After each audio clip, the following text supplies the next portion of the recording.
Hello, all. Jonalee here, and I am fired up for this month's Saturday math that you are registered for. We have a special virtual spot, especially for you, this Saturday, November 7th, from 9:30 to 11 a.m. Eastern time. So make note of that Eastern time. I know we have a couple people from Australia who are registered. That's going to mess up your time schedule, but you don't want to miss this. We've got some people from Texas, California, Chicago, Connecticut, Ohio, all over the place. I'm sure I've missed where you are from, but we will chat about that on Saturday's session. I want to talk to you a little bit about what to expect and how to prepare for this session.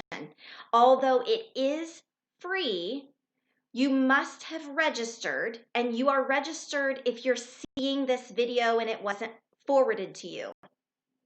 We still have spots left. Early on, when we were taking registrations, we did sell out of our virtual slots, but we have upgraded. So we do have spots available.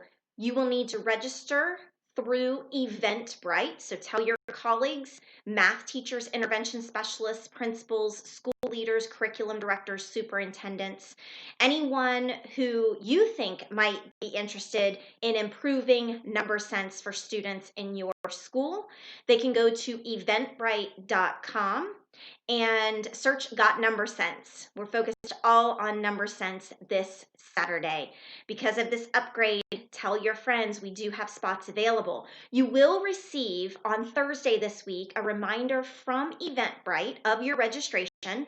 On Friday, you will receive your special Zoom link. Now, because we've done the upgrade and because we may sell out of these virtual spots again, if you are unable to attend on Saturday, please, when you get your reminder on Thursday, just officially cancel. So that'll open up a spot for someone else who does want to attend, and we won't be sold out for them. They'll be able to attend with the rest of us. We are going to focus this Saturday on improving number sense in 15 days with less stress, less planning, less time, but more impact for our students. We're going to talk about how to do this with the resources that you already have. We're going to talk about how to do this in person and virtual, and how to launch 2021 when students come back from winter break with the best number sense cycle that we could give them at the midpoint of the year. I am pumped up for this Saturday. Now, those are the details that you need to know. Reminder comes on Thursday this week. Zoom link comes on Friday this week. Please check your spam folder if you do not receive your Zoom link, and you'll log in at 9:30 a.m. Eastern Time on Saturday. Now, if you have had interactions with us before, if you've been on one of our Saturday sessions before, you don't need to watch any more of this video. But if you haven't had interaction with me before, you're going to want to hang on for about 3 more minutes. I'm going to give you a little bit of teaching that's going to prepare you for the mindset and philosophy of the language that I'm going to use on Saturday to talk about number sense. So if you are ready to go for Saturday, need to watch no more of this video. I'll see you Saturday. Make sure you get that Zoom link. For the rest of you, here we go. What is number sense? What number sense is not. Let's talk about those two things and how we're going to define number sense, just to lay down a good framework for what we need in order to really engage on Saturday. Number sense is not math facts, procedures, algorithms, quick recall, automaticity. Those things are important. Those things are essential. Many of our students excel with those things.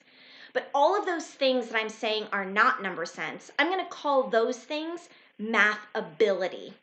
And I'm going to represent math ability with a vertical axis. So hang on with me here. This vertical axis is going to represent math ability, or school math, or procedures, algorithms, quick facts, automaticity, understanding single digit multiplication, procedures, algorithms, all of those things are math ability. Those are things that we learn in school math, not necessarily things that are innate or that we're born with. Number sense, where we are going to focus, which this is going to sound counterintuitive, but the things that we're going to focus on to improve number sense are also going to improve math ability, but that's going to be secondary to what we're going to do first. So number sense is going to be represented by this horizontal axis. This horizontal axis is going to represent number sense. Now, what is number sense? Number sense is a conceptual understanding of the magnitude of number. Magnitude just means how large or small numbers are. Magnitude is understanding the order that numbers go in, where numbers lie on a number line. Number sense is all about the conceptual understanding of the size of a number. It's all about understanding mathematics in an innate, really inborn kind of way. There is research that I'm not going to go into today. I will give you on Saturday some other resources that you can go to find this research on how we are born with a certain level of number sense.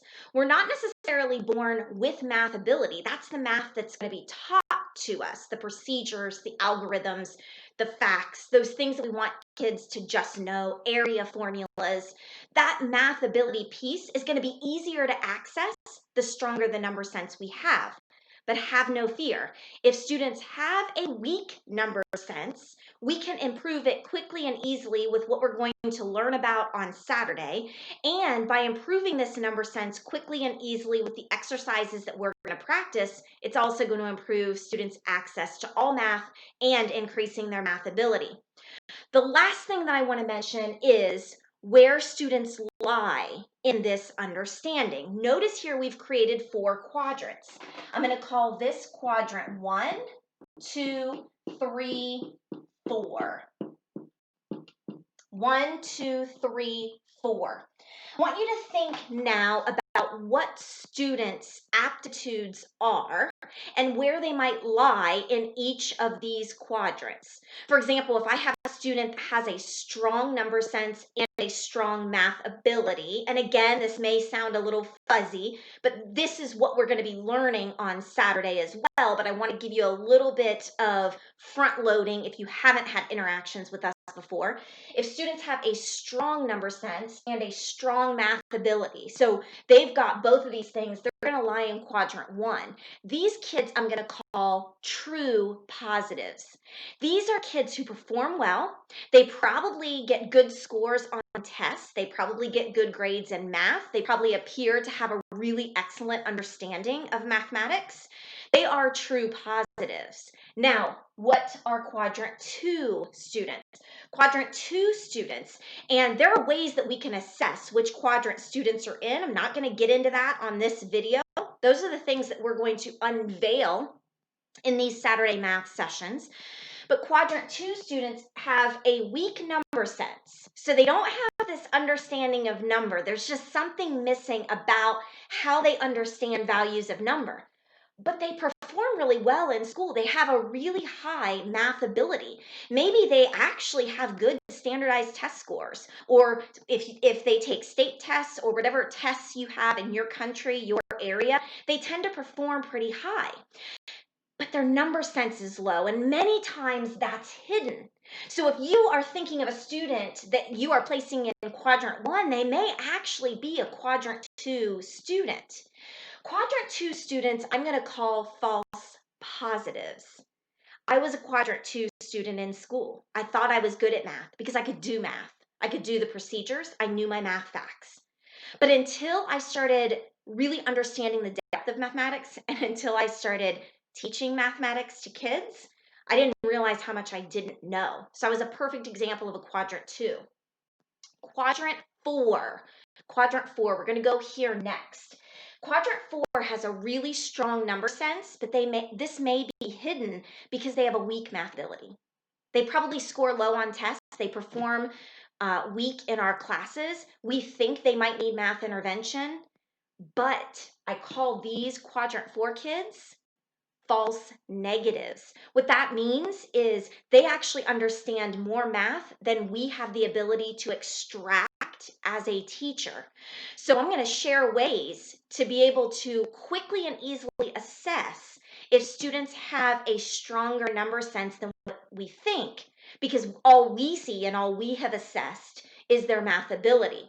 We're going to tackle these kiddos. Now, these kiddos in quadrant 3, I always save them for last, save the best for last.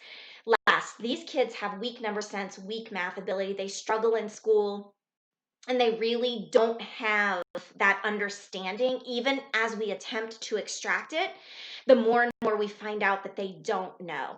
These students I call true negatives. Some of these students may have a learning disability, a math learning disability called dyscalculia.